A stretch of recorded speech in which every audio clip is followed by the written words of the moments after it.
All right, Tuesday night Kreuger show. Raj is in the house. We got a lot to talk about. The 49ers finally said goodbye to Jake Moody. We'll get into that. We'll get into all the moves of the day and more. Niners and Saints are going this weekend in the Big Easy. We will be there courtesy of Claudaddy Arcades. That's right. Claudaddy Arcades is sending us to Nolans. So we're going, and we're fired up, but let's go. We got a lot to talk about. Raj is here. Let's go.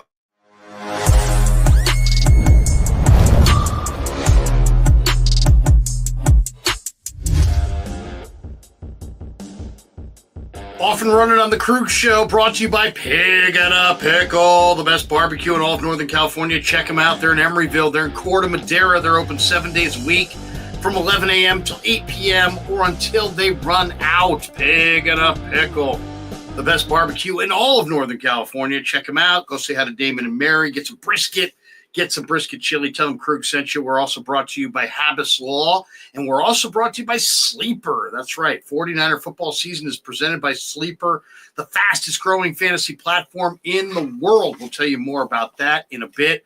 But, man, the story of the day in 49er land, the 49ers pulled the plug. The Jake Moody era comes to an end.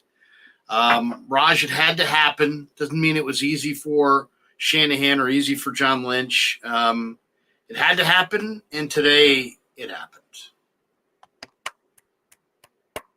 It was a glorious day. I mean, it had to happen. It needed to happen. At the end of the day, he passed due his welcome. He should have been gone a long time ago. They should have done this before. They gave him many chance after chance after chance, and they almost lost this game because of him. And I think Kyle Shanahan finally realized, hey, man, if we keep him, we're going to lose games, and we can't afford to lose games. They got injuries already, a multitude. We'll talk about that. We all know Kittle and all these other injuries. It's hard enough to win games without that. And now if you don't have stability in your kicking game, it's even harder. So you can't throw games away because of a kicker that you can't trust. Like, they might have to go for it on fourth down sometimes because they don't know if he's going to make the kick. I wish him well. You know, I hate when people lose their job, but at the end of the day, he needed to go. You need a fresh start. I'm excited about Eddie Pinero. New era. Jake Moody era was over. Too much pressure on him from drafting him. It's time. It was time. I mean, I think what I tweeted out today, I said, everybody in the Niner Empire, like the fan base, they actually came together. It was like they were unified for the first time in many years. This is what I feel like world peace felt like. That's what I felt. I felt like this was world peace, Larry. Good news. Great day. I'm feeling great. Oh. Yeah, I mean, you know, it's just when you look at Jake Moody, you know, you got to do better than 76% career. Correct. You know, and that's kind of where he's at. It's really as simple as that. I mean, it's like everything about the NFL is cutthroat, but nothing is more cutthroat than, you know, the situation when it comes down to the kicker. You either make the kicks and you keep your job, or you miss the kicks and you lose your job. And there's really no ambiguity about it. If you're good, you're good, and you'll get paid well. And if you aren't good, there's going to be tryouts, there's going to be rumors, then you're going to be dumped. And today that day came. And, you know, to me, it was, you know, as somebody who covers the Niners every single day, it was chilling hearing the conference call yesterday, because I knew right then and there it was over, you know, because the day before Shanahan had said, hey, you know, Jake Moody is going to be our kicker this week. And then when the question Jake Moody came up in the presser with the media, it was like, we're exploring all of our options right now. Yeah. And that right there said, you know, they were looking to replace Jake, and, you know, they invested a third-round pick in him. It was a learning experiment. And I think that was probably a mistake looking back at it. But they move on, and they move on to the veteran kicker, Eddie Pinero. Now, interestingly enough, I was on KMBR today, and this morning, and right when all this was going down, and I looked up, you know, the most accurate kickers in NFL history, and the most accurate kicker in NFL history is Justin Tucker. Mm-hmm. And number 2 is Harrison Butker, and number 3 is Eddie Pinero. Yeah. No, he's 4. I think he's actually 4. I think he's 4. It said this morning, it said that he was third. Third most accurate kicker in NFL history. He's made 88.1% of his kicks, 111 for 126. Career long is 56 yards. He's made 89% of his kicks over the last 3 years with the Carolina Panthers. Raj, in some ways, I mean, I was saying to somebody today, I'm like, I could picture Eddie Pinero coming here and just being very, very, very consistent. And maybe I'm just hoping for the best. But, I mean, this is the third most accurate kicker in NFL history. And somehow this guy was on the street after making almost 90% of his kicks over the last 3 years. And I mentioned this earlier, too, that, hey, you know what? No more rookies, no more tryouts, youngsters. Let's go with the veteran guy who's not emotionally tied to any of these kicks. I thought there was a real comfort in the veteran, emotion of a Robbie Gould, and something very comforting about that. And I think the same thing about Pinero.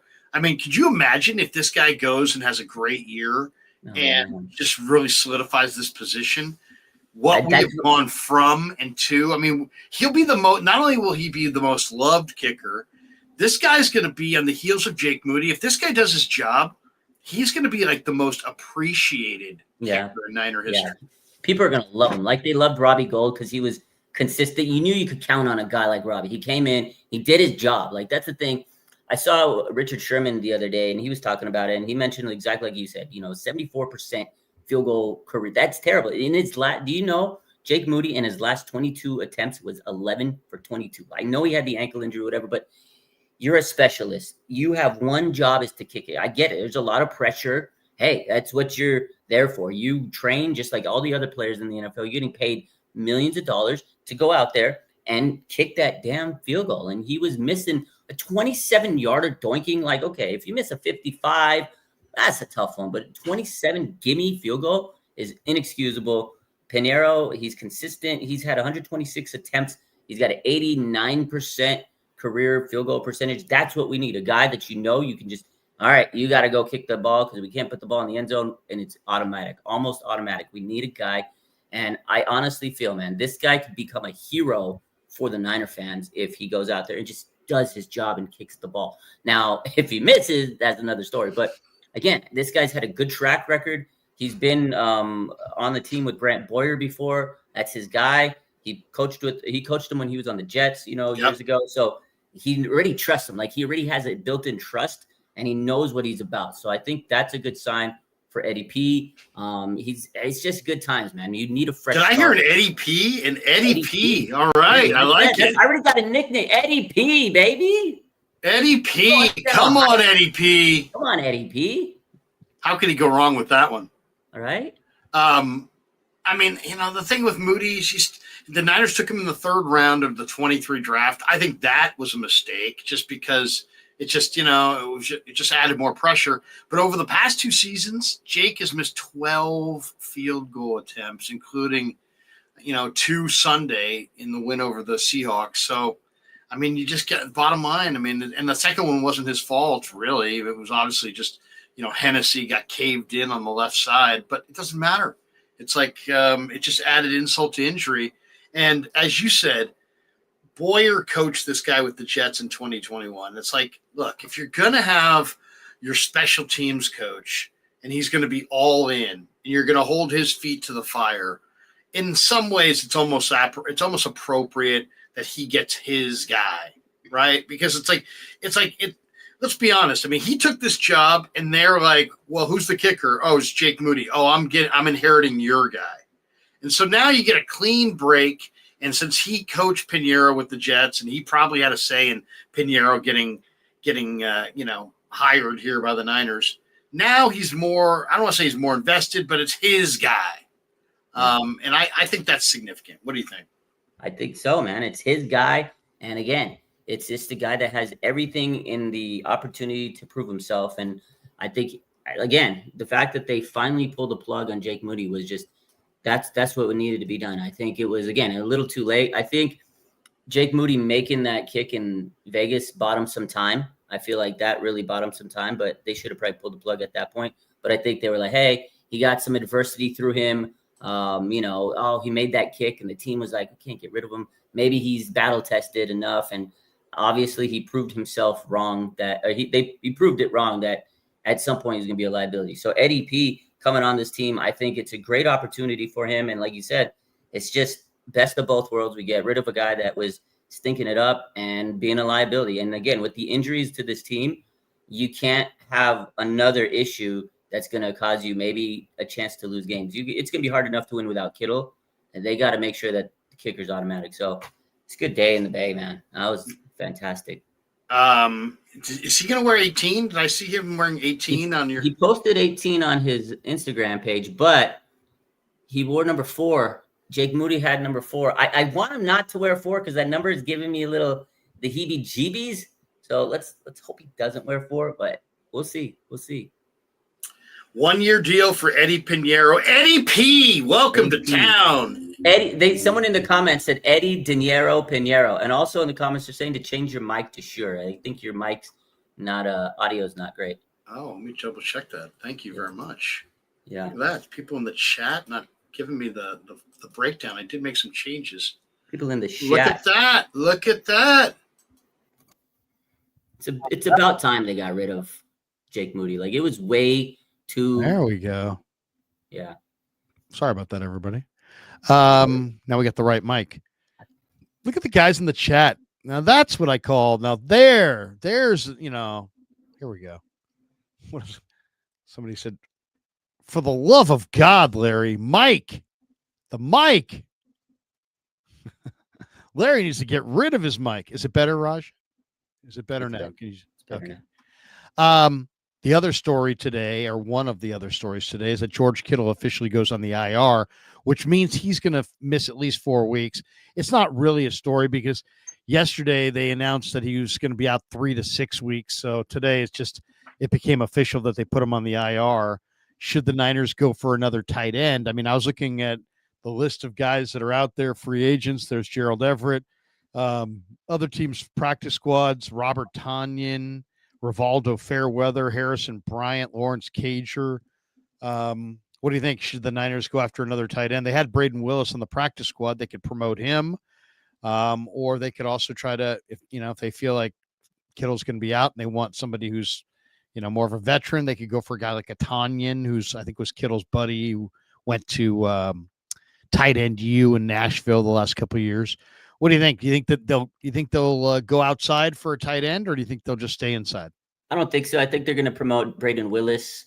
Tonyan, if they're going to get anybody, Robert Tonyan probably makes sense. Kittle will probably say, hey, go get my boy. They could bring back Ross Dwelly if they absolutely need to, because they got rid of him in the, during roster cuts, Ross Dwelly or Tonyan.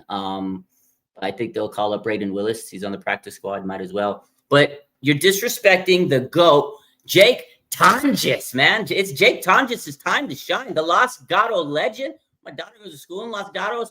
You got to love this guy. He had 0 catches, Larry, in the NFL until glorious day. 3 catches in the final drive with the game winner. Oh, my God. The Los Gatos League. Tonjes, honestly, stock goes up. I don't know how much he's going to be a part of this offense, but you have to expect maybe he gets a little bit more after that amazing game. But I think it's going to be Braden Willis. But put some respect on Jake Tonjes' name. Los Gatos, Cal native, baby. I tweeted out my interview that I did with him earlier. He's a good dude for sure. And he went to Cal and he's a Bay Area guy. And he was on the radio this morning. And, everybody's hoping that Tonjes gets a nice little run. He does have good hands. I will say that. Yes. I mean, people were saying, when they Dwelly was going to beat him out. When I was looking at these guys work out next to each other this summer, I'm like, if there's anything right with the world, Tonjes will beat out Dwelly, because Dwelly was so slow compared to what he was a couple years ago. And Tonjes just looked faster than ever. And I thought Tonjes looked better than Willis, and neither are big time blockers, but it was good to see them win the game and Tonjes have a key role. The other story today is that Bourne was officially signed. What do you think? We're hearing the Jawan Jennings injury, the shoulder injury, is not that bad. They're saying that Jennings could go this week. And and it looks like Bourne's foot injury that he's over that, and he could potentially go. It sounds like the Niners may have to, put some 3 wide receiver formations out there with no Kittle, even despite the great Tonjes. But what do you think? What do you think of Bourne? Is it Bourne going to have what kind of run is he going to have with the Niners here? I mean, he's not going to have a huge role, like an impact. He's not like a top, elite wide receiver, but you need depth at this point. Like I said, beggars can't be choosers. They'll probably run heavy 3 wide receiver sets. They're probably going to need a guy that's a veteran and just understands the playbook. And they need depth because you still got another week without DeMarcus Robinson. You still got a few weeks without Brandon Ayuk. So you just need a guy that understands the system. He's played on the team before, so it's an easy transition. Not only that, Larry, Kendrick Bourne is a good locker room presence, and he's a good positive, upbeat guy. So I feel like they need that positive energy with these injuries here. Without George Kittle, they need that spark, that guy that's just going to be able to get them going on the sidelines. And I think Kendrick Bourne is that. He's that kind of rah-rah guy. So he brings that to the table. But again, I think he's going to have a decent role, especially if Juwan Jennings, I know he has the shoulder injury and he's cleared, but you just never know. So you kind of need to just say, hey, at the end of the day, let's have a guy that could come in and probably do what Juwan Jennings does, in his role, because Jennings is what KB used to be, but maybe a little better. So I feel like they need that insurance just in case for Juwan Jennings. And it doesn't hurt to have depth. They've been looking to add him for a couple weeks. Now you got MVS, you got Russell Gage, they released Robbie Chosen. So you just need a bunch of guys right now to weather the storm until Kittle's back, until Ayuk's back. So I don't hate it. I thought it was fun to get him back. He's a fan favorite. So why not bring him in? Positive for the atmosphere. I thought it was a good move. Brock Purdy, toe injury, shoulder injury, non-throwing shoulder. There's a chance he may be able to go, but there's a chance he won't be able to go. We're going to New Orleans, courtesy of Claw Daddy Arcades. Are we going to New Orleans? And by the way, check out Claw Daddy Arcades, 2 locations. They have 2 locations in Capitola Mall and Visalia Mall opening later on this year. Great follow on Instagram at Claw_Daddy_Arcades to find a location near you. Courtesy of Claw Daddy Arcades, Kevin and I are off to the Big Easy later in the week. Are we going to see Mac Jones against the Saints or Brock Purdy? And if it is Mac Jones, are you concerned that the Saints, who had 5 sacks in week 1, may harass and harangue Mac Jones behind the Niners offensive line, which, struggled to protect Purdy. He was pressured on 60% of his dropbacks. That's a lot. I am worried. It doesn't matter who's playing quarterback, Larry. They're going to be pressured if they play like they did week 1. So regardless if it's Purdy or Mac Jones, they need to figure that out because whoever's quarterback is going to be, running for their life. And Purdy, he can run a little bit more. He's more mobile than Mac Jones. Mac has a little bit of mobility to him, more than I thought. But yeah, we can't afford both quarterbacks to go down if they play. But we'll see what Brock's injury report looks like the rest of the week. It'll be curious. I wonder what that toe injury was. Was it the turf toe? We don't know. Shoulder. He said it wasn't turf toe. He said it wasn't. Which is a turf toe is kind of like a toe dislocation. So those are actually very, very serious. Those are bad. It could affect his mobility, and it could be long term. They can be career ending. I mean, go ask Patrick Willis. Right? Yeah. So it can be very, very serious. It sounds like so not serious. Oh, I got turf toe. You'll be fine, but it's not always the way it is. But it's not turf toe. It's not considered that. Yeah, let's hope it's nothing serious. But if it is something that they have to hold him out, I feel confident in Mac Jones being able to manage the offense. I know we're playing the Saints. We can't take him easy, but if there has to be a week where he has to come in, this is the one you want it to be, unfortunately. But I'm not too worried about Mac Jones. George Kittle's not going to be there for either quarterback, so that's going to impact whoever's playing quarterback. That's big. But again, they're going to have to get creative. Kyle's going to have to scheme up a lot of stuff, utilize that run game a lot like they did last week. The only thing I didn't like about that run game was last week, CMC had 31 touches. He played good, but 31 touches is a little much for my blood. I was like, what are you doing, Kyle? You're going to run that man to the ground. So utilize some of these other backs. Get the ball to Ricky Pearsall a little bit more if you can. He was fantastic on Sunday. So I don't think the game I think the plan should change a little bit to get Ricky a little bit more involved, especially without Kittle. And, you just got to hope that this O-line can protect because that 60% pressure rate on Brock, that was crazy, man. He was under duress so much. That was tough. To your point on CMC, I don't think people realize what that pace really looks like. I mean, his career high for rushes is 272. His career high for receptions is 116. That's 388, and those were not in the same year. That's 388 touches, the most he's ever had if you take his highest receptions and his highest rushes. He's on pace for 527 touches. That's a lot.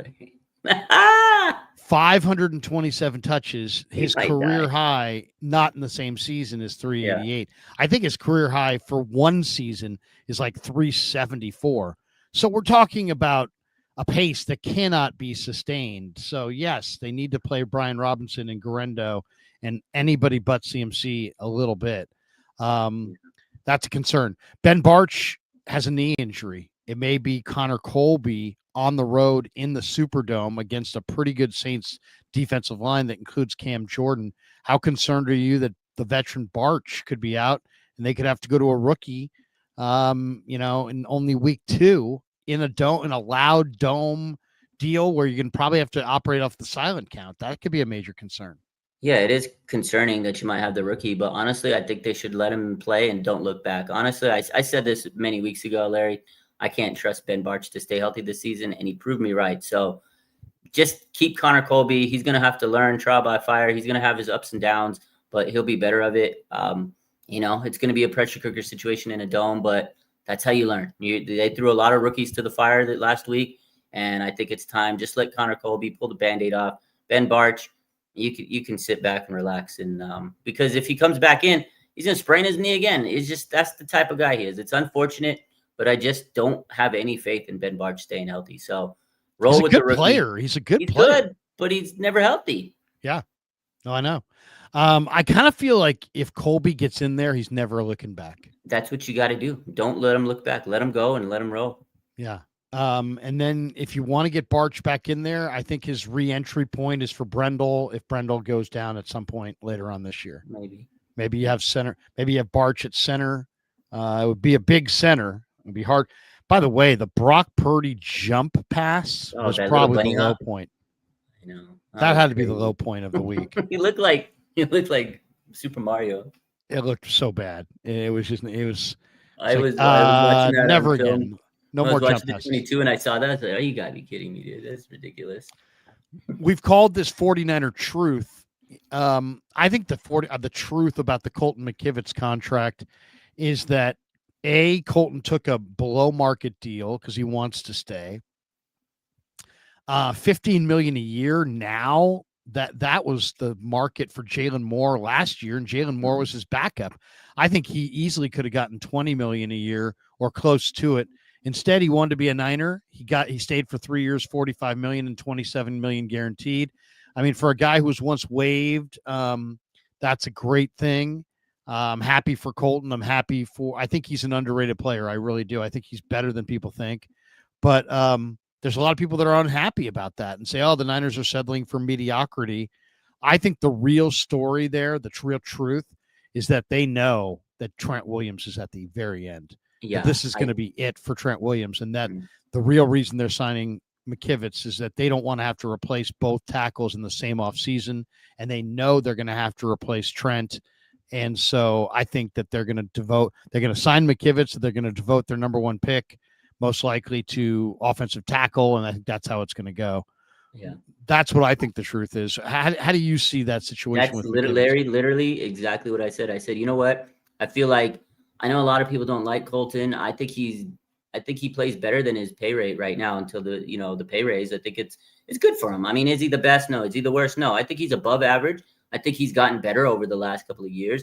People they hate on that, but I don't know what's going to make him happy. I think at the end of the day, he got that's market value right now, $15 million. It's a starter. If you lose Colton McKivitz this offseason, you're also probably going to lose Trent Williams because I really think he's going to retire. I'm with you.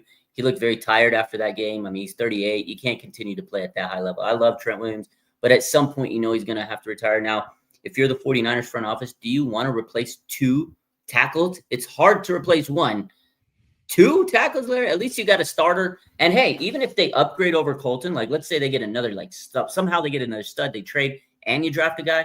Well, Colton could be your backup, and he'd be a great swing tackle. But yeah, at least got a starter locked in, and you don't have to worry about 2 tackles because it will be horrible if they have to replace both tackles. I don't even know. I don't even want to know. So I think it was a smart decision. They hinted at it all literally last week. Kyle Shanahan in the press conference. John Lynch talked about it. Yo, we really like Colton McKivitz and Juwan Jennings. Those are 2 guys we want to lock up. Kyle Shanahan. Yeah, we're looking at Colton. It was slapping us in the face. And then when he got his extension, I think it's pretty obvious to me that he was going to get it. Yeah, at the end of the day, if they lose Trent next year, at least you got another starter and you only have to get 1 back. The 49ers invested 3 high picks in their defensive line, and they didn't get a lot for their money in that first week. I mean, I think West played 7 snaps. Collins played 9 snaps. I don't know how they played across the board in every single snap, but I saw a couple lowlights from Collins that were hard to watch. He's having a hard time anchoring and just doesn't seem like he's getting a whole lot done. West seems like he's getting more done, but once again, very limited snaps, which really tells you how they feel about those guys. And then Mikel actually got a whole slew of snaps, but he did not show up on the stat sheet as far as sacks, pressures, hurries, just 0 across the board. Dieter, I had on the stream last night. Dieter actually watched the entire All 22, and he came up with a B- grade for Mikel. That to me seems a little high, but I do think that there were some really good things that he did as far as occupying other blockers so that both line. It wasn't like he was just out there doing absolutely nothing, but he didn't register a tackle, a pressure, a quarterback hit, or anything. What did you think of the 3? I mean, this is their first round pick, their second round pick, and their 4th round pick. You could argue that the 49ers aren't going to be very good unless those 3 guys kind of do something this year and make some kind of an impact. They're going to be leaned on. It was a great week for Bosa. It was a great week for Kalia Davis, I thought. But they need these guys to step up. What'd you think of the Rooks? Yeah, no, I actually watched the 22, and I saw all the stuff people have been posting, the stats and how many snaps and this and that, and everybody's freaking out. But honestly, most of these guys didn't even play in the preseason. They were hurt. CJ West and Michael Williams had the hyperextended knees. Alfred Collins, he didn't even get to go to minicamp and all that stuff, OTA. So they're still figuring it out. They're still learning. They got snaps. That's what matters. Michael Williams got a lot of snaps, and I agree with Dieter, which is surprising. I usually don't agree with them. I kind of give him the same around assessment is, hey, he occupied a lot of space. He wasn't really rushing the passer, and he still needs to figure out that pass rush technique. I know you posted something the other day, and I was like, oh, we'll talk about it. But it's not really a polished pass rusher. We know that. But took up a lot of space. I feel like the 49ers did a good job in the run defense, which is an area where they really needed to improve, right? Last year, they couldn't stop the run to save their life. And I think that's one of the areas is Michael Williams comes in, and I feel like he took up a lot of space to help with that run defense. I think that's where he was, had his moments. He had some pretty solid moments there. And again, double teams. He was getting triple teams. That gives Bosa a lot of opportunities. If you watch that final play, I mean, he had like 2 or 3 guys on Michael when Bosa came in for the strip sack. So he was doing his job. He's not supposed to go out there and rush the passer yet. He'll figure it out.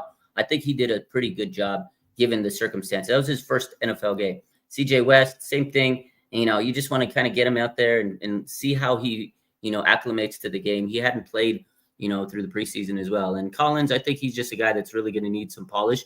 But same thing, let him go out there, get some reps. I think people saying that, oh my God, they're terrible, they're bust right now. That's a little overreaction. There's always going to be overreactions after a game. I'm not worried about them. I think they'll come along and they'll develop, and you're going to lean on them a little bit more as the season goes. Week 1, we got to win. They got experience. They got reps. You can't be mad at that. That's the way I look at it, Larry. Yeah, I mean, I'm rooting for the guy. Hopefully he gets it done. I don't want to make it a big talking point every day, but I wanted Shamar Stewart, and here's how they were graded out. Week 1. I mean, I'll say this. Look at the way these rookies graded out. Tyler Warren. How great would it be to have Tyler Warren right now? I mean, Tyler Warren looks amazing. He's a monster. Schlesinger, the UCLA linebacker with the Browns. Okay, Membu, I think, was not there, right? Membu was gone. Yeah.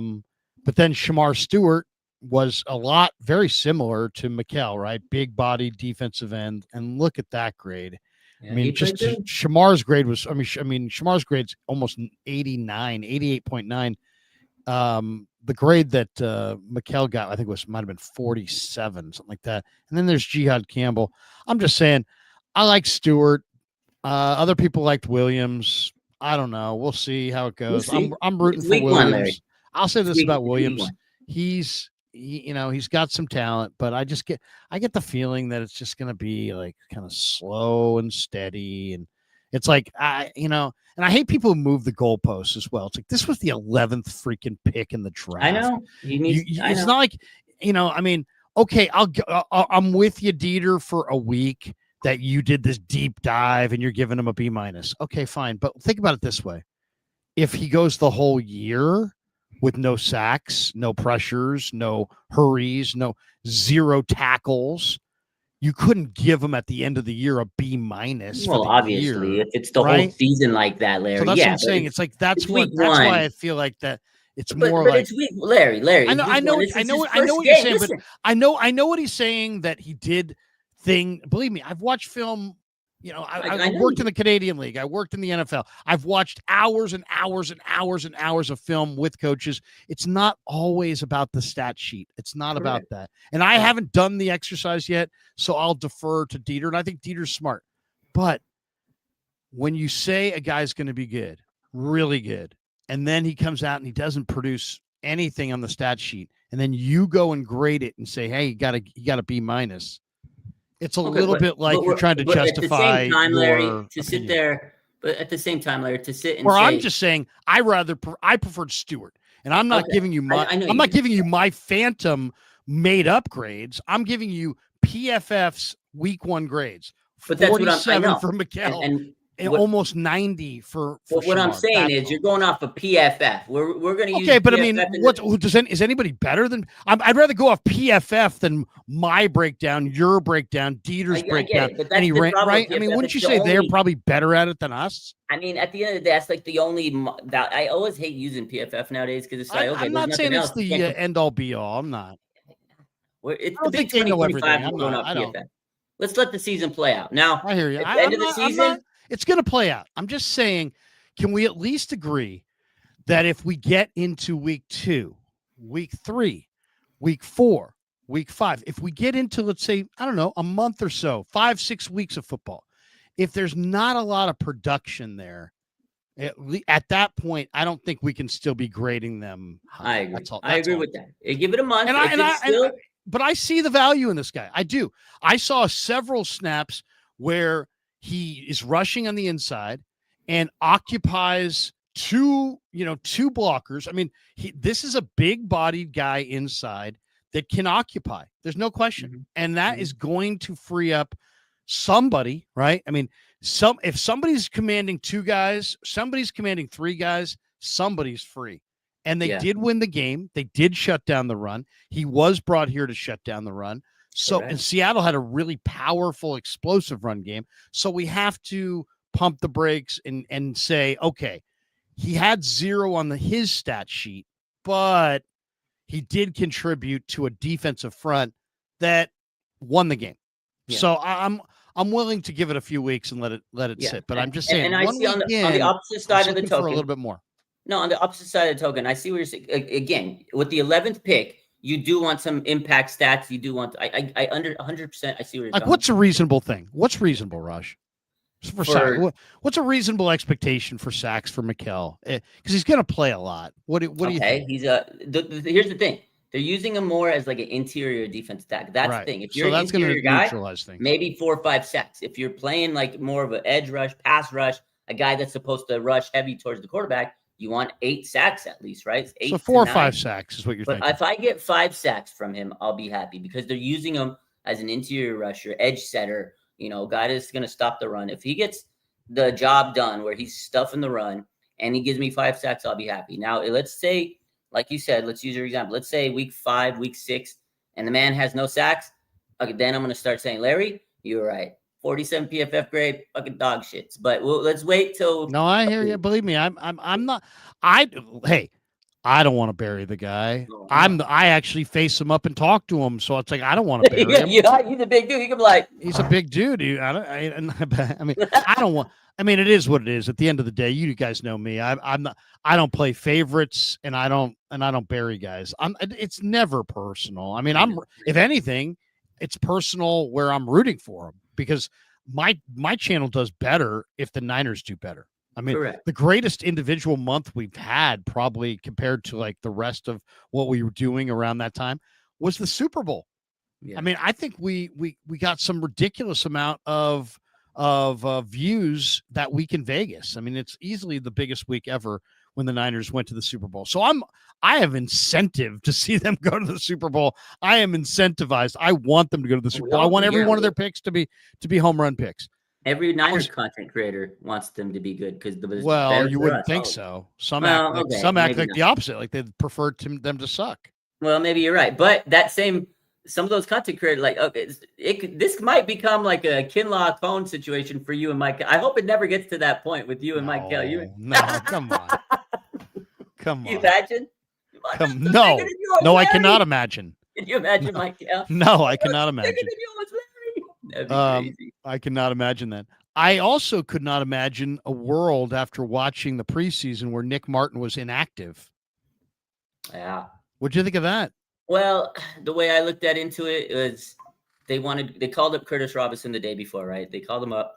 So that's more of a special teams move. And I think that they thought he has more upside on special teams. So I think that's right there. It tells you that Nick Martin right now is not anywhere near where he needs to be for special teams. So they see him as a developmental player. I think they like him, a healthy scratch, but I think it was just more of special teams impact. They like Curtis Robinson. He's the veteran. So you give him the nod for special teams. And I think that they really wanted to make sure that they had that stability because special teams is a big area and throwing a rookie in there that's never really played special teams could have been a liability. So that's the way I looked at it. I didn't think it was any knock towards Nick Martin. I know a lot of people say, oh my God, he might be in the doghouse, but I just saw it as a special teams move. I hope that moving forward, he gets some action because it's important for rookies to get, the reps. But hey, at the end of the day, man, I knew that he wasn't going to pass up D Winters. We saw it in the offseason, training camp, preseason. D Winters, that's the real guy you need to talk about, linebacker. D Winters has arrived, Larry. That man, holy smokes. He did play great fantastic. In this game for sure. He looks great. He looks absolutely great. What I love most about D Winters is that when D Winters is up to full speed, and we saw it at TCU, we didn't really see it initially with the Niners because he was underpowered. He fell off some tackles. He took him a while to get used to the defense. Now he knows the defense. Mm-hmm. Now he really knows the defense. So what I love the most about him is all the tackles he fires. He gets upfield. He's a tackle for loss king. This guy gets into the backfield. He shoots his gun. He's all gas, no brakes. He takes off when he sees it, and he just goes. And I love that because that tackles for loss is what wins games in the NFL. Why? Because it's 1st and 10. Oh, but now it's 2nd and 17. Oh, what happened? Oh, D Winters had a 7-yard tackle for loss on 1st down. Now it's 2nd and 17. Well, good luck. 2nd and 17. You're going to try one pass play probably. If it doesn't work, you're going to, run and punt, right? So it's a huge play if you can get another team to, either make a penalty and fall behind the chains, or you can have that defensive play that, takes the team and puts them behind the chains. Yeah. It's a major thing, and D Winters looked great. Yeah, I would say, they've done a nice job at locating linebackers. I mean, if you think of Aziz and Greenlaw and Fred, and I mean, Johnny Holland's got a great eye for it for sure. And they got a bunch of good guys. Now, one you just put out on you posted here. I'm going to share the screen on you over here. You put out this. Please explain. What does this mean? Jordan Watkins, he tweeted out. What is that? Maybe he's back this week. Maybe I think he's hinting that he's back. That's what I think. Is that just a smiley emoji? Smiley emoji. I think he's saying that he's ready to roll this week. He's happy this week. Dude, I think this is a major thing. Now, I know, we all have expectations. People have high expectations of Mikal. Why? Because he was the 11th pick in the draft. They have high expectations of Collins. Why? Because he was a second-round pick. These guys, there's always high expectations of the high picks. But to me, I really believe that this is the guy that's probably going to make the big impact right away. Now, people would be like, a lot of people hated this pick. I mean, there were people who really panned this pick when it was made. It was like, Shanahan going for another receiver. But if you watched Ole Miss, man, this guy is thick. He's strong. He's fast. He's played at a high level. He's very polished. I think this guy's going to make an impact right away. All this talk about these other guys, I think this guy is going to, because Brock loves to take shots down the field, loves to attack, and this guy creates that separation that's going to get him the ball. I think Brock to Watkins is going to be a major thing. I think Watkins is going to have a real bust out. Got those. He can run fast. He's got good route. This guy was good. I initially when we got him, I was like, I don't know. Didn't see much. And then when I looked at his film, Ole Miss, playing with Dart and stuff, I could see why Dart's stats were so good. This guy was a big time part of that. I think he's gonna be great. And like you said, in the offseason, preseason and everything, training camp, well, not preseason because he got hurt, but training camp, man, this guy was Johnny on the spot. This man was so good that I think he's gonna really work his way up into this receiving core pretty quickly, because there's injuries, there's gonna be opportunities. Just got to stay healthy. Those high ankle sprains could be a little dangerous, but I'm excited. I hope that means he's on his way. He's happy. I know people are saying he's happy, but does it mean he's happy because he's probably going to be playing this week? We'll see. Wouldn't that be something? Wouldn't that be something if all of a sudden that guy got an opportunity and got on the field and made an impact? I think it would be fantastic to see. All right, we should tell people this 49er football season is presented by Sleeper, the fastest growing fantasy platform in the world. It's the one-stop shop. You get blazing fast news, real-time stats, group chat, season-long leagues, and, of course, Sleeper picks. And for daily fantasy, use promo code Larry, and Sleeper will match your first deposit up to $100. Links in the description. Terms and conditions apply. Before we get to the Supers, who impressed you? If I said week 1 in the NFL, it could be an individual. It could be a team. What stood out to you in week 1, Raj? And I love the NFL, and it's so great that it creates so many storylines, and God knows there's a bunch. What stood out to you? There's a lot. There's so much. I mean, I don't want to pick just one, but first and foremost, these games it was just good to have football back. There were some crazy comebacks, okay? But first and foremost, Justin Herbert, oh man, he's gonna be dangerous this year. They've got that offense kind of really figured out. I think Herbert year 2 with Harbaugh is gonna be so much fun, man. A lot of people thought he was gonna wilt and Patrick Mahomes was gonna get that win. And man, that run on that game-sealing drive was just, oh wow. I was like, Herbert was him. He played lights out. Good to see him. I was so excited to see them beat the Chiefs. That was awesome. Green Bay's defense, Parsons, wow, that man is a really difference maker. You could tell he wanted out of Dallas. He played feisty. He played with a chip on his shoulder. Green Bay is going to be good. I don't think Detroit's going to be as good as they thought they were going to be. They got a lot of issues. They lost their coordinators. That division's going to be a dogfight, but I like Green Bay in that one. Speaking of NFC North, last night was fun, man. J.J. McCarthy, little rattled early on, pressure, first game came up. And I mean, that fourth quarter, one of the best fourth quarters of all time for a rookie. Amazing. Vikings, they got good defense. And if McCarthy can manage the games, they're going to do good. So that was fun. And then Josh Allen, oh man, that team, what a comeback. That was fun. Oh man. Oh my God. That Sunday night game, Larry, might've been one of the greatest Sunday night game. And I just finished watching the Niners. What a game. That was an amazing game. And then you follow it up with that Sunday night game. Sunday was incredible, Larry. Incredible. Yeah, there were so many great moments. I mean, on an individual basis, you went team, I'll go individual. How about Daniel Jones with the Colts? Wow. And by the way, Tyler Warren, I know he's on the Kreuger ran fantasy team here. But Tyler Warren and Daniel Jones looked like a good quarterback. Is it possible that the Giants were the reason that he sucked? I mean, he was Maybe. 22 of 29, which is very accurate, 272 yards. He had a passing touchdown. He had 2 rushing touchdowns. Indianapolis scored on 7 possessions. They looked like a machine. Dude, they took Miami apart. No lie. When Danny Dimes, I can't believe I didn't mention him. I was shocked. I was like, what are we doing here? Danny Dimes this in the Big 2025? Definitely a great performance. It shows you maybe the Giants are a terrible franchise because Danny Dimes out of nowhere. And let's see if he could continue it. It was week 1, but wow. That was a wow performance. I agree. Another team that really, I mean, I agree with your Charger pick wholeheartedly. Oh my God. I mean, not only it's like the Chargers last year looked like a team that was just trying to gather up a receiver or two, and they just didn't have anybody really. This year, now McConkey is in full flight. You got Keenan Allen, who looks as good as ever. Quentin Johnston is suddenly really good. He was their first round pick. He's now playing like it. You got Keandre Lambert-Smith from Auburn, who's a burner. You got Trey Harris from Ole Miss, Darius Davis. I mean, suddenly the Chargers have major weapons. Omarion Hampton, Najee Harris. They got a big physical line that can block. Herbert looks fantastic. Will Dissly at tight end, Rhonda Gadsden. I mean, they got guys. And then on defense, they're pretty good. I mean, it's an interesting defense with a good looking secondary. Derwin James.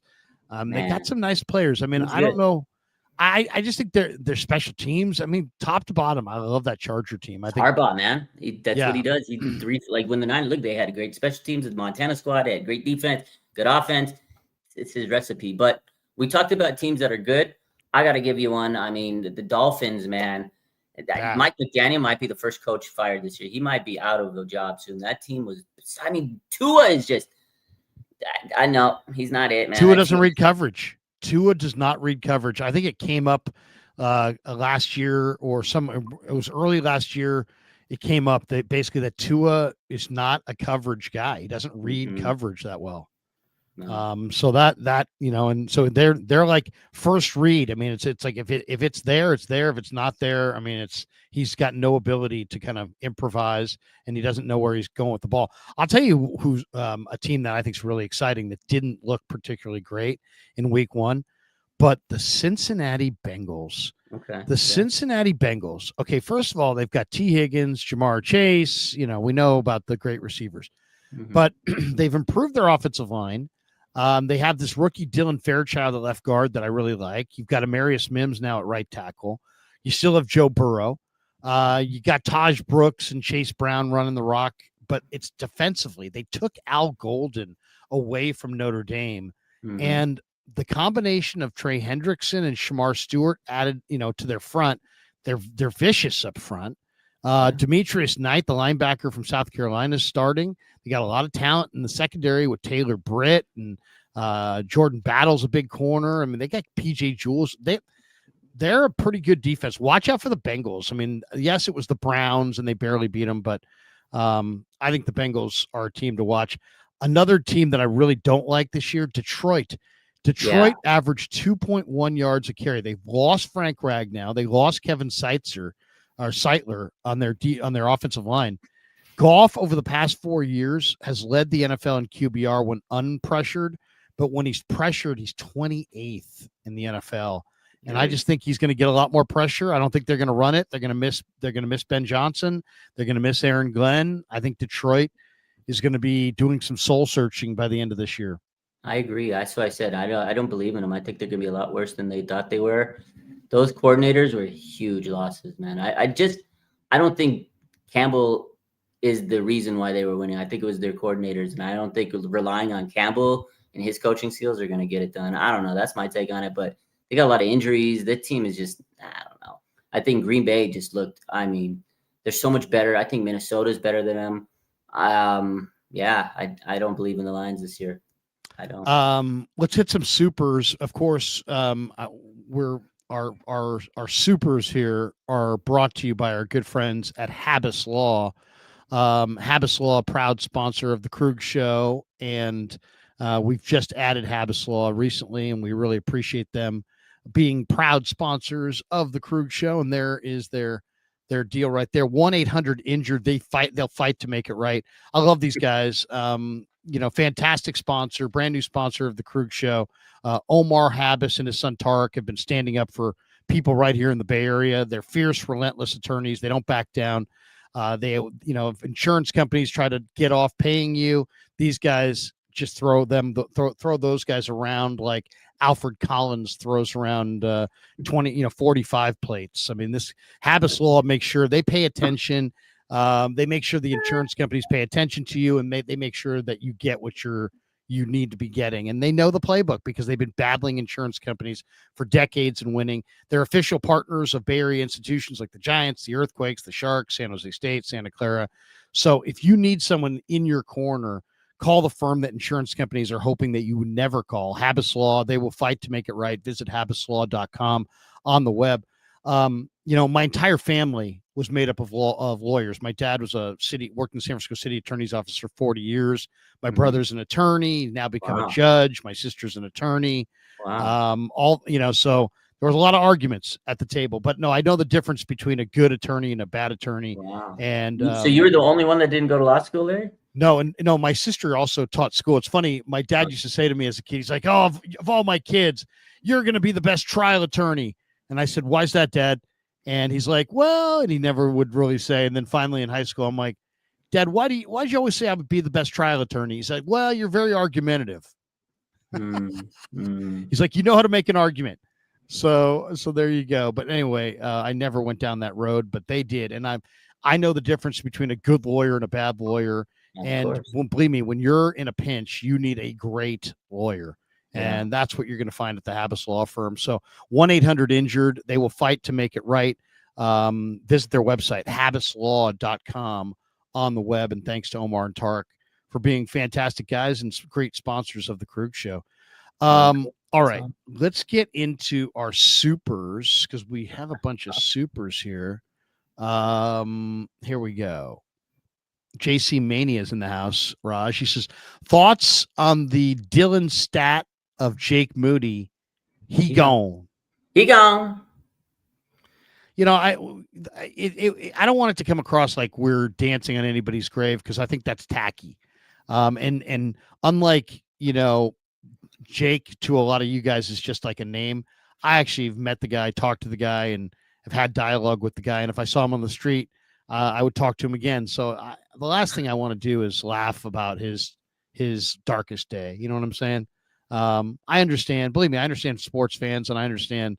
I don't take it too seriously, and I think the players have it all in perspective as well. But just for me personally, I never like to see anybody lose their job. When I hear people losing their job, I know what it felt like to lose a job, and how that can put you in kind of a almost a depression or almost an aimless state, or it really sends people for a loop. And a guy like a pro athlete like Jake, he's going to be just fine. He's going to find himself. He's going to get with the right coach, the right whatever. He's going to get his mind right. He's going to build up his confidence. He's going to get another opportunity. This isn't the end of the road for Jake Moody. He will get another opportunity. But, it's a failure right now, and it's one that I'm sure he's not feeling good about. And I'm sure nobody wanted it to succeed more than he did, right? So, I do feel for him. So I just say that. He lost his confidence badly. So hopefully, we've been there. We've all been there where it's like, hey, you're doing something, you're really good at it. All of a sudden you lose your confidence. You're not so good at it. And then all of a sudden it's like hard to get that back. Dank says, check your audio input. Oh, this is from earlier. Yeah. Yeah. Thank you. Sorry about that. But thanks for the super. If I knew it was that easy, I could just screw things up on the show and let people tell me through super chats that it's wrong. JC Mania, is Eddie P the next Robbie G? Is Eddie P? I'm ready. I'm golden. We cooking with that. Raj is going with Eddie P. Raj, you got the NBA Jam, but you got the NFL Jam shirt going. NFL Jam, yeah. Yeah, let me see that. What is that? Little George Kittle, Nick Bosa, NFL Jam from I think homage, however you pronounce it. I like that. That's it's pretty cool. The NBA Jam was one of my favorite videos. That was one of my faves, yeah. So they got this shit. They gave it to me last year. It's one of my favorite shirts, actually. What was it when you hit like a bunch of shots in the row in a row? They'd be like, "You're on fire! You're on fire!" He's you get 3 in a row. You get 3. You make 3 in a row. He's on fire! Actually, the guy that does the voice, my friend Ken knows him. The guy that I do the Gold Rush tour and 49ers tailgate stuff. He knows. Like, we actually made a video last year. We did like an edit, and it was an NFL Jam / NBA Jam type like edit. It was like an edit for it was actually 2 years ago. It's the Eagles game. We did a couple of them, but like that was the one that was like the biggest one. It was like the Eagles game. It was like the highlights, and he was commentating over the highlights. It was great. And then there was like a point where like, they got Debo. I think he got a couple touches. He's on fire. It's like fire graphics coming out of Debo. It was great, man. That guy's dope. I love you get so much killer gear. Now, will you come up with a Eddie P shirt? I should, huh? I should get an Eddie P shirt. Eddie I mean, P. You should probably start pushing that. I know. Maybe I should. I could see the Eddie P shirt really, really taking off. Yeah. That'd be good. I think so. Maybe. That's the thing. If he like really becomes a good kicker, Eddie P merch might push. There you go. Yeah. Make some little side gig. Here we go. Zachary Kelway I like Eddie P. Any chance he could play center? I don't know about that one. Hey, Jake Brendel just called and he said, "Hey, watch it. Watch it, Kelway." I like I'm Brendel. Yeah. JC Mania. KB's Debo's replacement to lead the boombox with Trent. Mm-hmm. I think that's what they got. Imagine if Shanahan's like, "Hey, man, our problem is we don't have a boombox guy, and we need a boombox guy." What do you think? How important is that? That's important. That sets the tone, Larry. Jair Brown, he came out. He just didn't have that aura. I could already imagine Kendrick Bourne and Trent Williams. They're gonna get this team turned, and the vibe, and they're just gonna go out in the field like, we're feeling the energy. I'm telling you, I think JC Mania is onto something. Are you saying that Kendrick Bourne to the Niners is like Franco Finn to the Warriors? Yeah, he's the hype man. He's like a hype man. We need him. Everybody needs a good hype man. They do. Andrew Kroll, let's draft a kicker in round 2 since round 3 didn't work. If the Niners draft a kicker on day 1 or day 2 in this regime, what will I do? I'll walk from my house to Levi Stadium. I'm done, man. I will walk from Walnut Creek to Santa Clara if the 49ers ever again in this regime, Shanahan or Lynch, draft a kicker in rounds 1, 2, or 3. Don't. I will walk from Walnut Creek to Santa Clara. That's no. Couldn't do it. Tell me it can't happen. It won't happen. It if shouldn't they do happen. that, Larry, they're going to burn down Levi Stadium. The fans are going to riot. Seriously. Just leave. This comment. That's it. Sean Shepper. Jake won't miss kicks. Now he misses the paycheck. Oh, man. Oh, my God, man. That's so By the bad. way, Raj, you're on it with all this Niner stuff. You're keenly aware.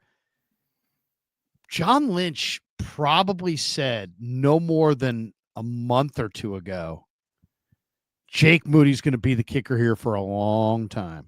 I know. He said that like about a month ago. Maybe it was 2 months ago. It might have been about 2 months ago. He did say that. They gave said him that. the vote of confidence. Jake Moody's going to be the kicker here for a long time. And he's kind of laughing. He's kind of laughing. All this talk about Jake. But, I mean, it's. Pull the plug on that boy. It's just, it's the one thing that you don't really, it's just the way it is. It's like if you make kicks, you stick. If you don't make kicks, you leave. It's the vote of confidence. It's just the way it is. Yeah, just the way it is. Tough. MSQ, is it possible Ayuk returns when Kittle returns? No, well, I don't think so.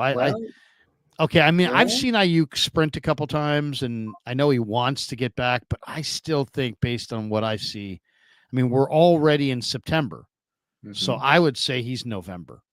I would say for sure after, like if you made me say when it is, I would say it's between Halloween and Thanksgiving. That's what I would say he'd return. What is that? I mean, is that what? I don't even know what weeks those are, but they said he could come back week 6, right? Which would be before 5 weeks from now, mid-October. So you're thinking maybe week like 9, 10. Yeah, that's what I said. I said week 10. I think that's about right because he hurt it in week 7, and it was a very serious injury. Yeah. So I think he needs a little bit, and also let's do the right thing for Brandon. You know what I mean? I mean, it's not about the Niners. This one's about him. I mean, I know they've paid him and this and that, and he's gotten his. Some people say, "Oh, once you get paid, you got to be a warrior." No, this guy's got too much career ahead. Do not force it. Let him come back when he's ready to come back. I agree, and don't rush it because the setback on something like this would be, yeah, especially with this team, and the way they get injuries. Are you kidding me? Oh, I know. Well, the Niners have been a top 10 injury rate team in every season of the Shanahan regime except for 2023. Oh my God. We've talked about this many times. It's almost cliche at this point. It's like, why are the Niners hurt? I mean, I can throw out the topic. You have good things to say, but at the end of the day, it's like we're all just kind of spinning. At the end of the day, we're just guessing, man. Yeah, we're guessing. We're spinning our wheels. We're not really, you know what I mean? We got this one here from Andrew Kroll. Did you pick your favorite woman shot putter yet? I have no idea what that means. A couple weeks ago, we discussed how Drew Moss. Right, he's dating Larry Brock Lesnar's daughter. And I said, she's the greatest women's shot putter. And he goes, do you know any other women's shot putter? I said, no. I still stand by it. She's the best women's shot putter I know. It's a good one. Good one from Kroll. He's keeping you honest. Oh, man, he's good. That's good. Kelway in the house. Good thing we have Jefferson instead of Lampkin right now. Yeah. Jefferson. Wait, Jefferson. Who's Jefferson? Who's Jefferson? I don't know. Jefferson. who's Jefferson? I think he means Bergen. Bergen. Yeah. We have Bergen instead of Lampkin. Bergen. We got everybody except Lampkin. Yeah, Lampkin's on that crappy offensive line in Philadelphia. Oh, yeah, they're the best. MSQ, end of an era. One Jake down, one more to go. LOL. Wow. Oh, is that an anti-Brendel? Yeah, it is Jake Brendel. That's a Jake Brendel appreciation. Is that a Hutchinson? No, it's Jake Brendel. It's a Brendel. Yeah. Batman 29. What happened to Huff? He did nothing and got a flag. Well, you're right. He did get one pressure. But yeah, I agree. He was underwhelming. I mean, I really thought there was a very good chance he would be, way overwhelming, and he really wasn't. He was kind of underwhelming. But once again, I watched the film, and even though he did nothing, I graded it, and I gave him an A. To see how you gave him an A. I see what you did there. See how that works? You can't do that one, Larry.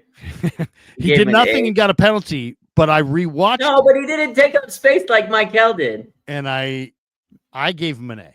You gave him. You know what? Then that's fair. That's fair. His PFF grade. What was his PFF grade, Larry? It doesn't even matter. What do they know? Okay. Who are they? Who's PFF? I'm LEK. There you go. Yeah, see PFF, LEK, Lawrence, Edward, Kreuger, I got you. LEK. Got you. There you go. That's funny. PFF, LEK. I know. That's good. I'll be here all week. 2-drink minimum. Get them done. Tip your waitresses. We'll be in Laughlin on the 19th. Blood Moon says, let's not forget Lair Bear. First, I hate that, by the way. Blood Moon. I mean, I forget. One of my sister's friends used to call me Lair Bear, and I hated her for it. I never told her, but I hated her for it.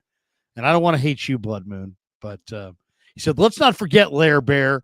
Saleh hasn't even started to get in his bag with unlocking these rooks' potential. Brock Purdy's a dog. Brendel shaking my damn head. Moss is better.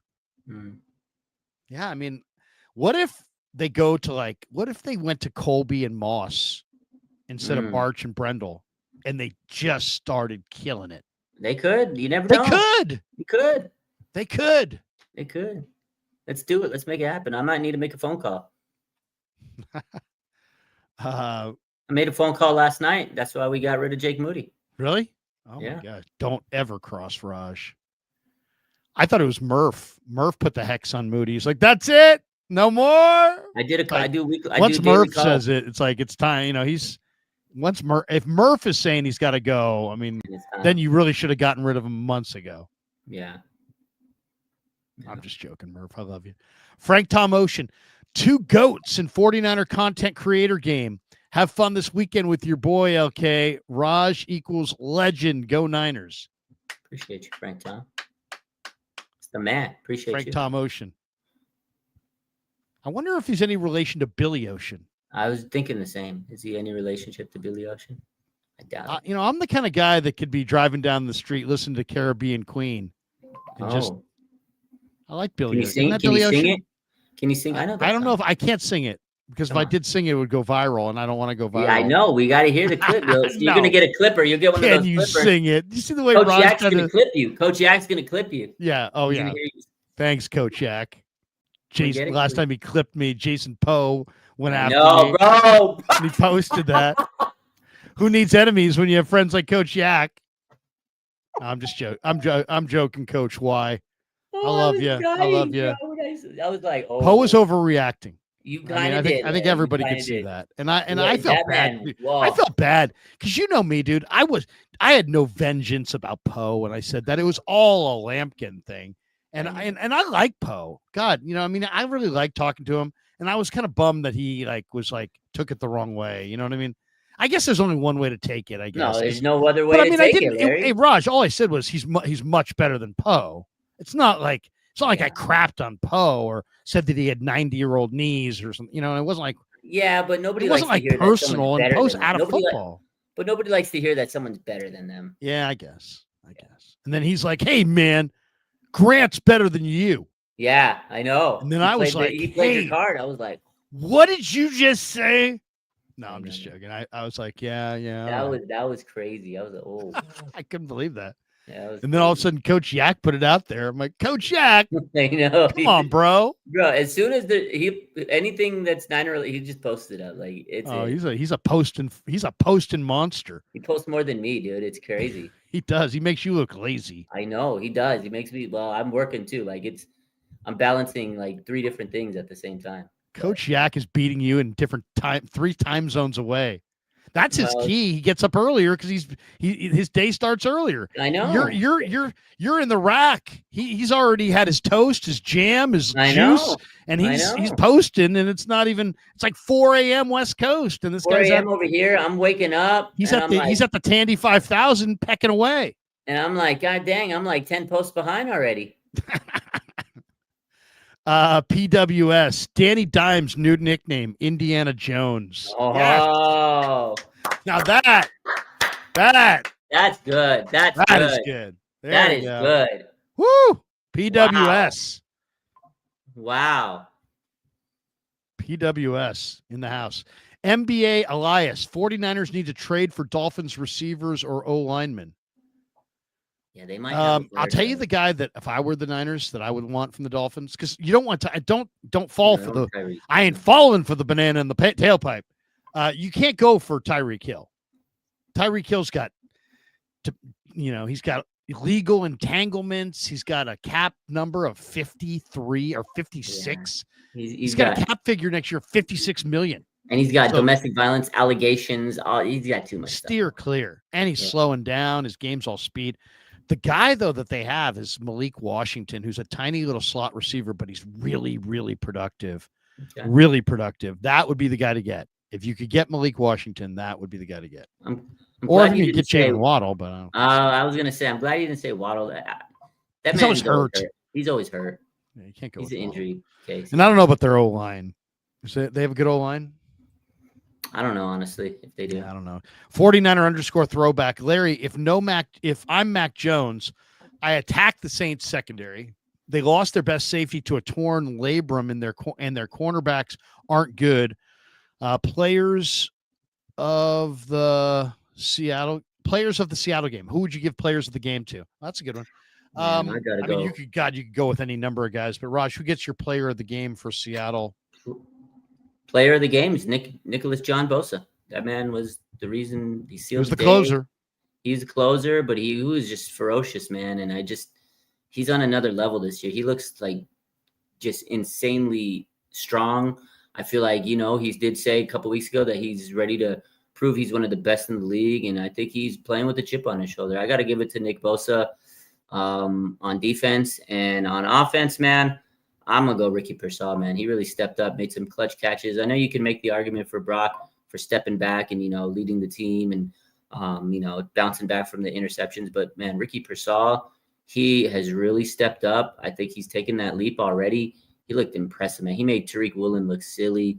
But, yeah, Nick Bosa on defense, and I'm going to go Ricky Pearsall on offense. I mean, those are all good, man. And,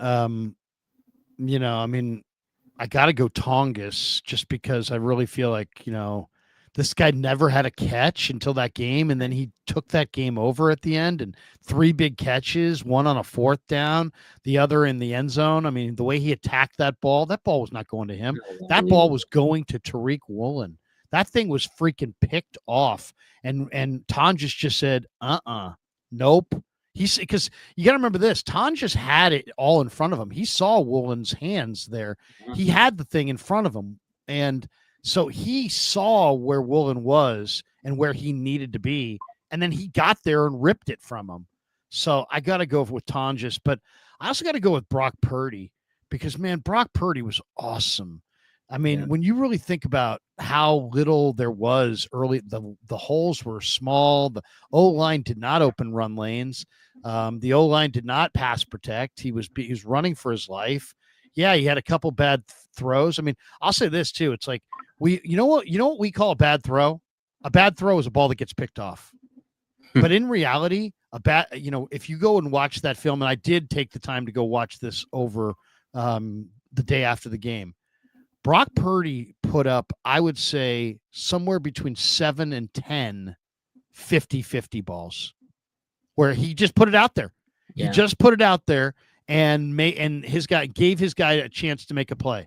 And if you throw a lot of 50-50 balls, you're going to throw picks. Yeah. So he's got to be more patient, throw fewer 50-50 balls. I think Watkins and Robinson, getting those guys back will really help. They'll create more separation. There'll be more space. But I thought Brock was spectacular. The blitz off the side to JJ's side where he threw to the void behind, he threw to JJ. The Pearsall 12-yarder after the first drive when he had the defender, a hot defender bearing down on him. He threw it through him with accuracy and put it on his hands. I thought Purdy was spectacular. And then I got to shout out D. Winters as well. D. Winters. Now he still fell off one tackle, but man, he is playing ball, and I love it. I love watching. He's a great dude, and he's a really good player, and it's no accident. He's worked at it. I mean, we've all seen it. It's taken time. It's taken time. It wasn't instantaneous, but man, he's good, and he looked really, really good. Yeah, D was great.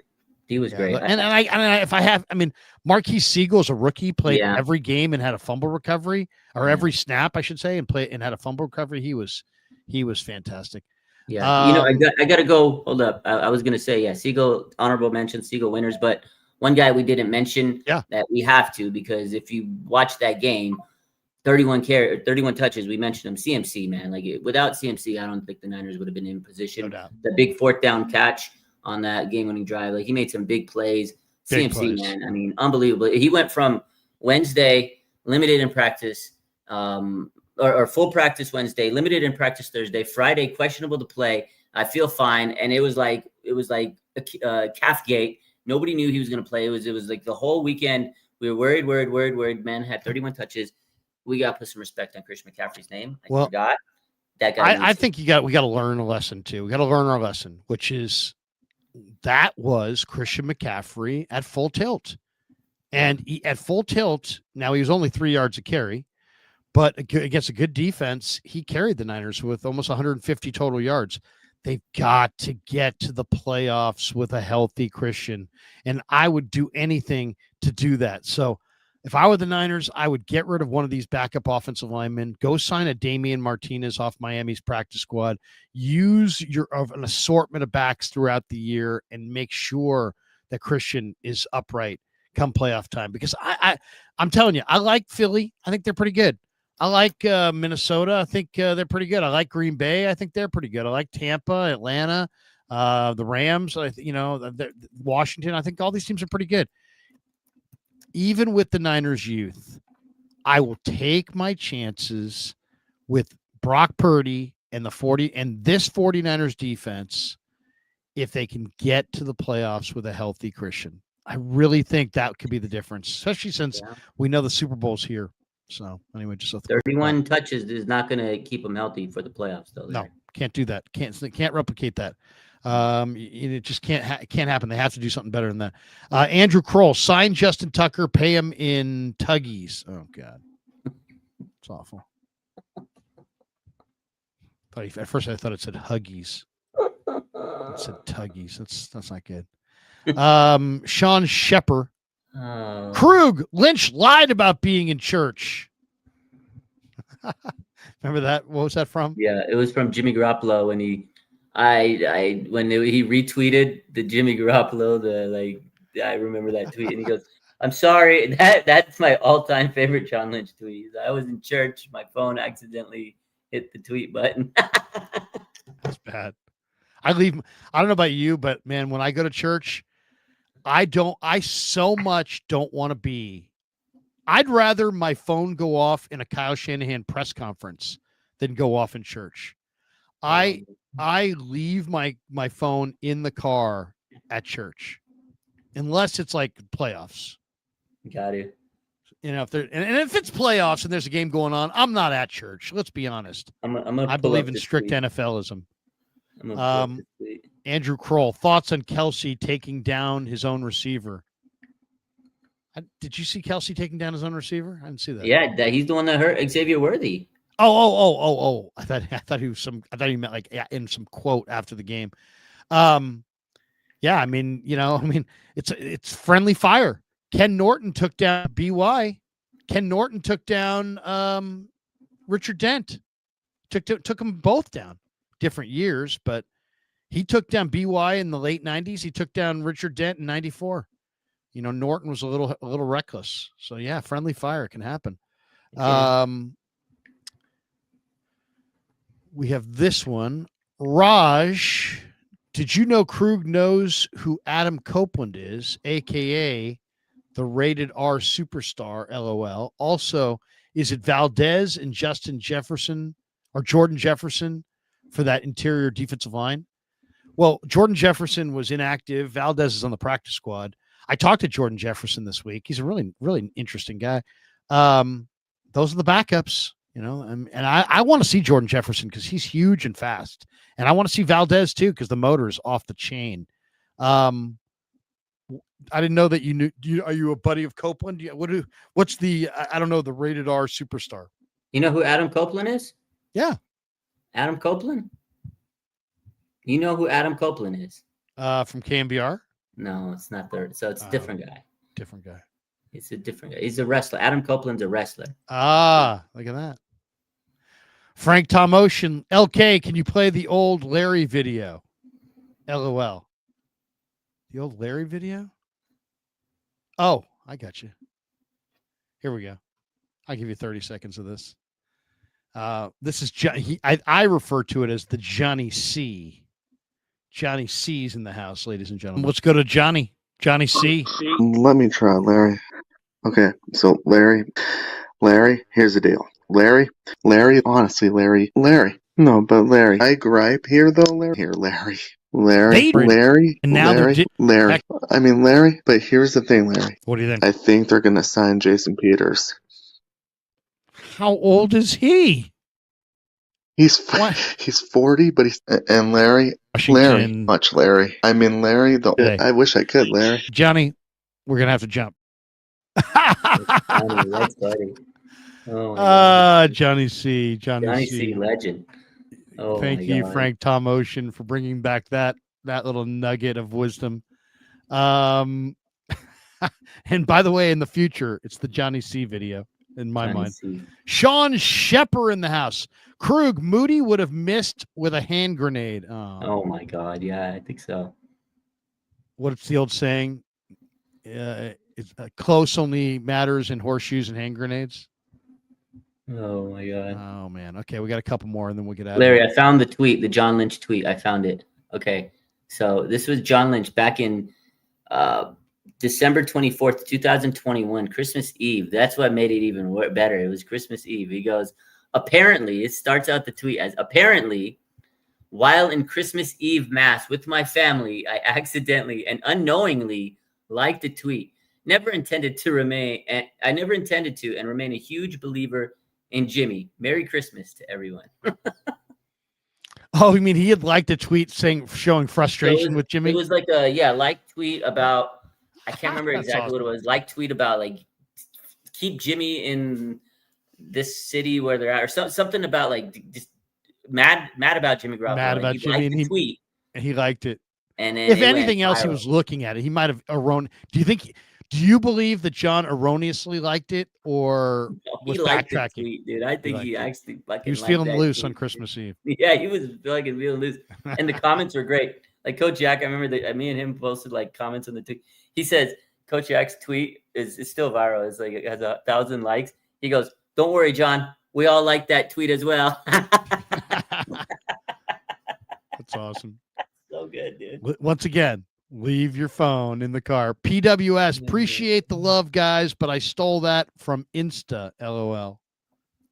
I knew it. I knew it was too creative. Too creative. I knew it had to be recycled material.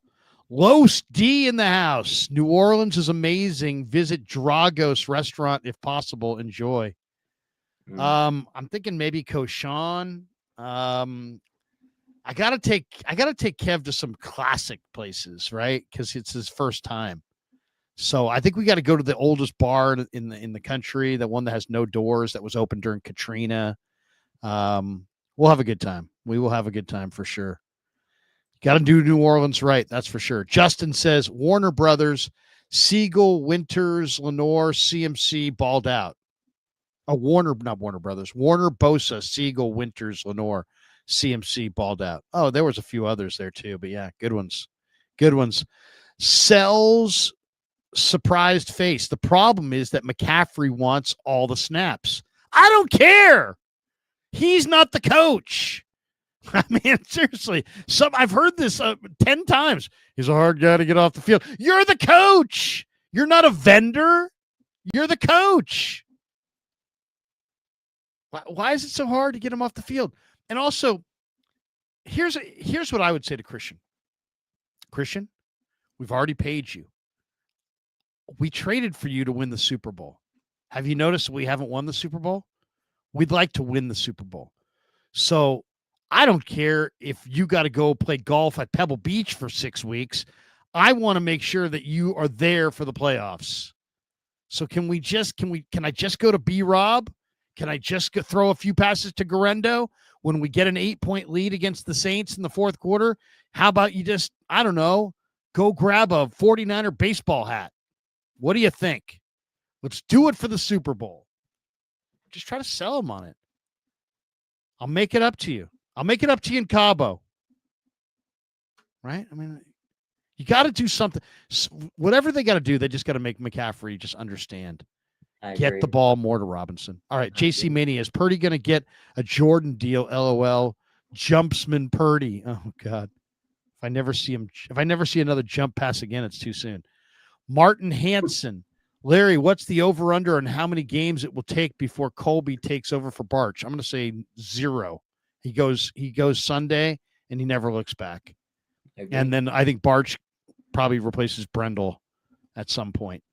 I think, and as like the United way, we're all winners.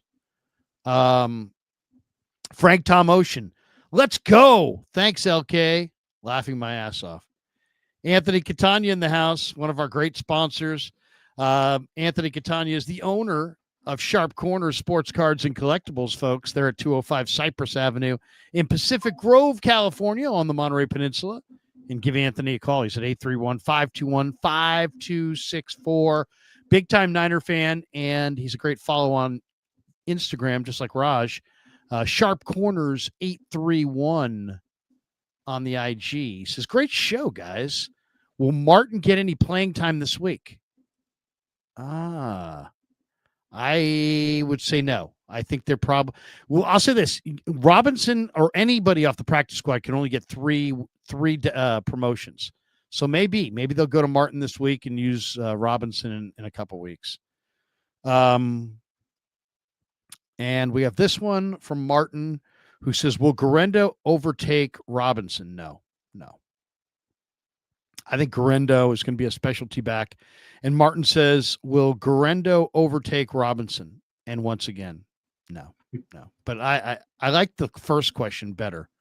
But the second time, maybe the first time, no. The second time, no. I don't want to duplicate my answers. Raj, we'll give you the final say. 49ers and Saints. Have you ever gone to New Orleans? Do you have anything to say about going to New Orleans? Oh, New Orleans is a good time, Larry. We'll be there Friday to Tuesday. You're going to have a good time. Pray for your liver and have a fun trip. Have a safe trip, Larry. That's it. It's going to be fun, though. You're going to have a good time. We need to pack our right guard because we're stopping in Houston, and then we're going to be in New Orleans, and we're going to LSU, Florida, and Baton Rouge on Saturday, and it is going to be a sweatbox. But anyway, it's going to be a lot of fun, and we're going there courtesy of Claw Daddy Arcades, and he's a great follow on Instagram at Claw_Daddy_Arcades. Go. That's going to do it for us. We're an hour and 26 minutes in. We went a little long tonight, but we had so many supers. Thanks to all the people who wanted to participate via the supers. We had 34 supers on this show tonight, which is a ton. That is absolutely. Oh, we got EB saying, Larry, go to Acme in Metairie. I've been to Metairie. Oh, I've been to Metairie, Louisiana, man. It's a sweaty place for sure.